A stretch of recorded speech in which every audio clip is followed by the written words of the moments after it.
We just arrived in Iraq. Never thought we'd be saying that we're in Iraq. So we arrived in Erbil with far less of a plan than we hoped we would have. And everyone's super friendly, even the men with giant assault rifles.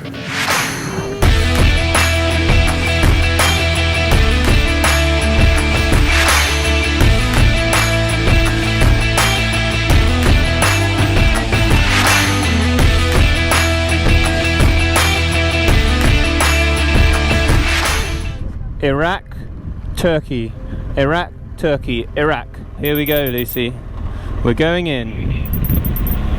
Welcome to Kurdistan, Iraq Kurdistan region. COVID certs checked, passports checked, paid for the visa, changed some money, and bike registered. Alright, that's all the customs complete. They checked the bike. We had to pay $30 for that. But yeah, it's finished now. There's one maybe checkpoint here, but if this is a checkpoint, it's the last one. Lucy, we're in a new country. We just arrived in Iraq.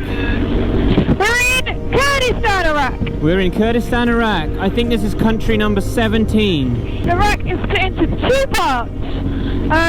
The top of Iraq is called Kurdistan, Iraq, and then further down is Federal Iraq. And when we go to Federal Iraq, we will have to cross another border.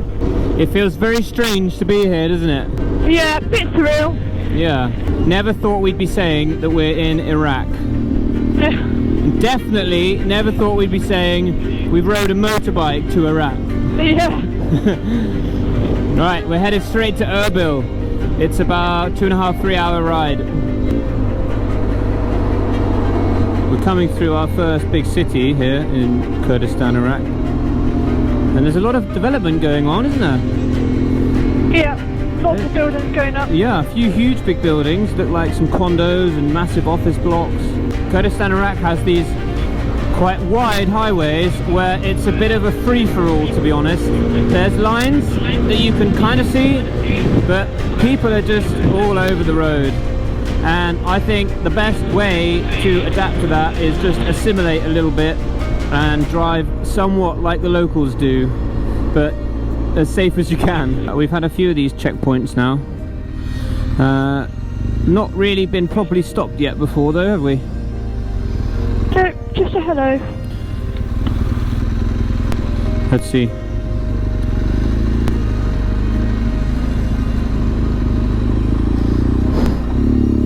That's all. Just a wave and a hello and a funny look. Look at the way this town just like appears. All around it there's like nothing. Just desert and dirt. And then you can see the edge of the town like so clearly.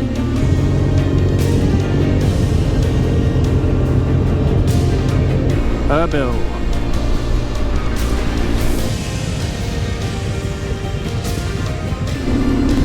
We're just arriving into Erbil, and it's got dark like an hour earlier than we thought it would, so unfortunately we're arriving in the evening. It's a very smoggy city, first impressions. There's a cool place over there for food. Yeah. There's like a marketplace, look over on the right. Ooh, that looks cool. You want to stop there? Let's do it. It looks good, right? Yeah. Okay, we just spotted this little market, so let's stop and get some food, and then we still need to figure out where we're staying. Yeah. Oh yeah.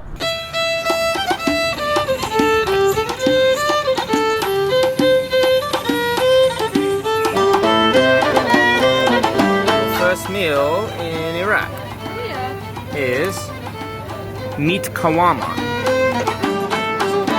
We arrived in Erbil with far less of a plan than we hoped we would have.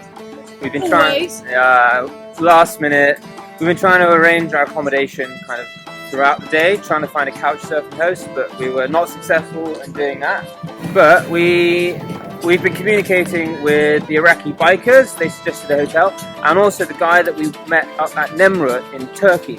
and he has been able to arrange for us one of his good friends' Airbnbs for less than £15 a night, which is like half the price of any hotel. And I spotted this fun little street from the roadside, and we've just eaten our first Iraqi dinner. Yeah, meat shawarma, it's really good. We're in quite a quirky place, actually. Yeah, it's a cool little area. Probably not what we would have expected to find, and not what we would have expected to be our first stop at somewhere in Erbil.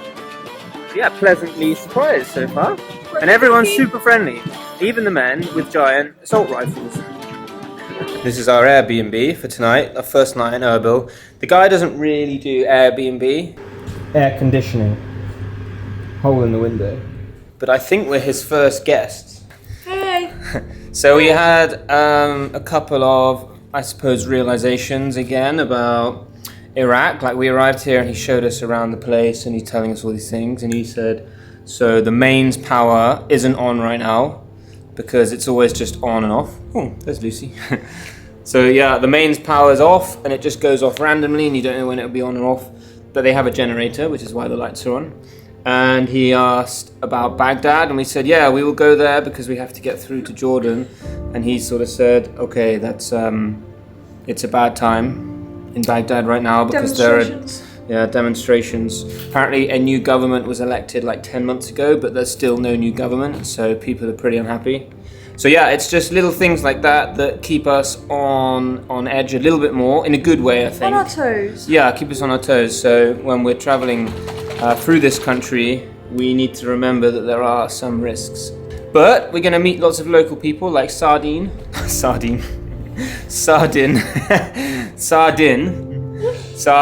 place this is. I learned that he's a tour guide in Kurdistan and federal Iraq. So We wanted a free walking tour. yeah, and he said no. Oh. He said we don't need one. But he will be a great person to ask about where we can go and how we should travel and what's safe and what's not safe. So that's good. Yep.